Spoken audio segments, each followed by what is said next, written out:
this is gonna be quick and easy. So I know you guys get your frontals and your closures and you're like, why is this big hump here? Like, how we gonna fix this? This is not cute. But it's just so simple molding. A little water and a little foam goes a very, very, very long way. So it's not just you just spray it and get it over with. Like as you see here, I am parting sections into the top where the part is going to be at least 4 or 5 sections, whether it's a frontal or closure. You just spray the water on the inside there. And I like to do both sides. You really don't have to do the right side because the right side already pretty much stays flat, just more so the left, but just so that they're both equally as flat and fresh and nice looking and flat. I do both sides for the most part, but use it to your discretion. You may or may not need to do the right side.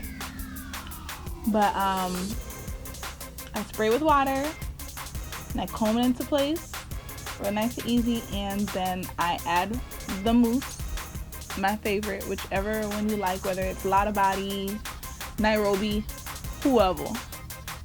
You add that bad boy, you smooth it, you work it in, and you take that comb and you make it as flat as possible. Very quick, very easy, very simple. Best way to make your wigs look nice and fresh.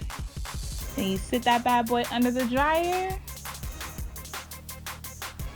and then she looks like this. Now, of course, you can style it however you want, unless you like it natural like that, but voila, nice and flat. And style her as you see fit.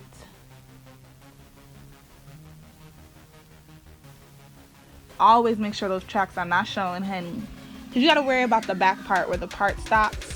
Sometimes tracks are showing, so when you're molding, make sure to be very careful and cover that up, because nobody's supposed to see your track, boo. But there you go, and here is the finished look. And I went with a more natural look. I wanted to show off the natural wave of the hair. And sis is ready for a night out on the town, honey.